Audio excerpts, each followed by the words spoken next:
It's a little dangerous for me to share it because I know how many business people follow you and how many entrepreneurs, but I'm going to share it because it's my truth.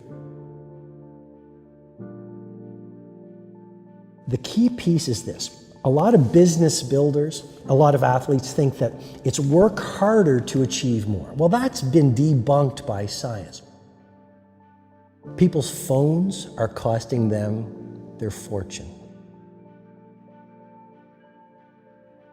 You can play with your phone, or you can be monomaniacally focused on being a history maker and legendary. You don't get to do both. I want to remind people of who they truly are, and when they see Nelson Mandela or Oprah Winfrey, they say, they did it. But legendary is simply a testimony to ordinary people who thought differently, felt differently, and did different things, and thereby became who they were. And if they can do it, I can do it if I go all in.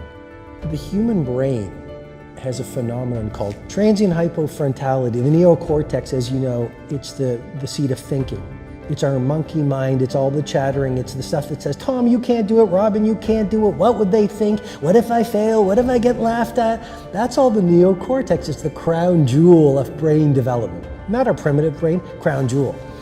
But there's no genius in there. Now here's what I mean. When we get away from distraction and we find our Menlo Park, or we go work in a quiet place, and we get lost, the neocortex actually shuts down. That's why it's called transient hypofrontality. For a short period of time, our thinking shuts down. The whole model is in the book. And we actually go from brain waves at beta, down to alpha, down to theta, and maybe even delta. And we stop thinking and we go into flow. In other words, the advanced minds of the world, the great geniuses, Galileo, Da Vinci, Steve Jobs, they weren't in the neocortex. They got away from the world for bursts of time, which allowed them to access the human capability we all have to get into flow state and access insights that they went out in the world and then executed on with a world-class team, which totally changed the game. The very nature of being a disruptor and a leader means you're not a follower. And if you're not a follower, then you're not buying the Kool-Aid that society sells you. If you're not a follower, you're not like this all the time looking for likes. If you're not a follower, you dress the way you want to dress. If people criticize you, yeah, they criticize all the great ones. 5 a.m. Weird. Who does that? Why not sleep? Leaders have to be willing not to be followers. It all starts with who you are, because you'll never rise any higher than what's going on within you. Before the sun rises is the time of least distraction. Before the sun rises, where you can build intimacy and fluency with what you want to stand for in your day. Before the sun rises, the luxury and tranquility of the early morning hours, you can do that deep inner work that will allow you to go out in the world and play at your best. So what the 20-20-20 formula is simply this. There's 3 pockets. The first pocket is move, 5 to 5-20. And you get into the sweaty exercise because, like I mentioned, it releases neurotransmitters, it reduces the cortisol, it increases your metabolic rate, which gives you more energy. So now it's 5-20. Fundamentally, you feel different, you have energy, your state is strong, you've got a fire in your belly, and you've accelerated your focus. 5-20 to 5-40 is the second pocket of the 20-20-20 formula, which is reflect. We live in a world where a lot of people are busy being busy, but what's the point of being busy around climbing the wrong Mount Everests? And so clarity is one of the DNAs of mastery. You know this. If you talk to the titans of industry and you talk to the people really getting traction around their ambition, these are people who have a monomaniacal focus on the few things that matter. They have an obsession bordering on a possession around the few priorities they want to build their life around. And so 5-20 to 5-40, the second pocket, you write in a journal, you meditate, you visualize, you do what I call in the book a blueprint for a beautiful day.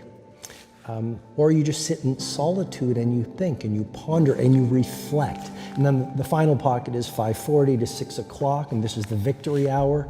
The final pocket is grow. One of the keys to epic performance is a relentless commitment to daily growth. The premise is basically this: as you begin your day, so you handcraft the rest of your day.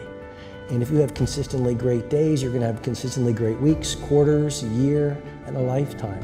So your days are your life in miniature, and you gotta get those mornings calibrated if you really wanna win. We are built to progress. We know that the human brain craves novelty. And we are most alive, we have the most energy, we are most intimate with our best selves when we're progressing towards our mighty mission. Everyone's talking about mindset, but mindset is just your belief system, it's just your psychology. It's very important, but that's 25% of the personal mastery equation. The second piece is your heart set, and I worked on that. Purifying your heart, that's your emotionality, not just your psychology. You're never gonna make history dominate your domain and handcraft a world-class life if you've got a great psychology, but you're carrying the pain and sadness, disappointment and trauma of the past. Your health set, don't die. If you want to change the world, like dead people don't change the world. So health set, biohacking. There's a whole chapter on recovery and the essentialness of sleep. So really getting your health set right, but there's a fourth interior empire that I worked on that allowed me to go out in the world and pursue my magic. So it's not just mindset, and it's not just heart set, and it's not just health set, it's soul set. And soul set has nothing to do with religion. Soul set is about working on your character. So you re-access your nobility and your bravery and your authenticity and your decency. And you find a cause that's larger than your life. So when you go out in the world every single morning, people might ridicule you because every genius is ridiculed before they're revered. People might throw stones at you, but you use them to build monuments of mastery. People might not understand you because any disruptor is going to be misunderstood. And even if you're an army of one, a Galileo or a Steve Jobs or Phil Knight, you continue at all costs.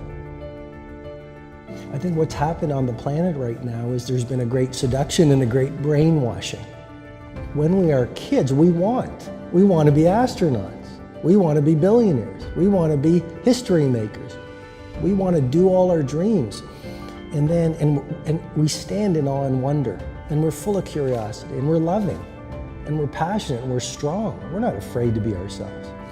But as we leave the perfection of childhood, the hypnosis and the brainwashing begins. Our well-intentioned parents say, oh, you want to be an astronaut? You want to start a business when you grow up? You want to paint like Jean-Michel Basquiat? Be reasonable. And George Bernard Shaw said it better than I ever could. He said, the reasonable man adapts himself to the world. The unreasonable one persists in adapting the world to himself. Therefore, all progress depends on the unreasonable man. Our parents give us limitation based on their limited psychology and their emotional patterns that they learned from their parents. Then we go to school and we're taught to live in a box, think in a box, dress like everyone else. Don't sing too loudly, don't dream too big, don't be too passionate. And then our peers do the same thing to us, and then society says, oh, genius is the realm of genetics, not everyday people, which has been dismissed by some very good science. I mean, the 10,000-hour rule that we all know from Florida State University professor Anders Ericsson, it just confirms so much. We live in a world that suggests the doorway to success swings outward. If you build the business, if you get the jet, if you get the money, if you get the cars, if you get the beautiful spouse, then you're going to be happy. I know mindsets, I know rituals and routines, I have systems, and it's not just go out there and live your dream and be happy, happy, happy. I mean, the book shares a lot of my methodology, the twin cycles of elite performance, the 90-90-1 rule, the second wind workout, the 2 massage protocol, the 20-20. These have worked for my clients for years.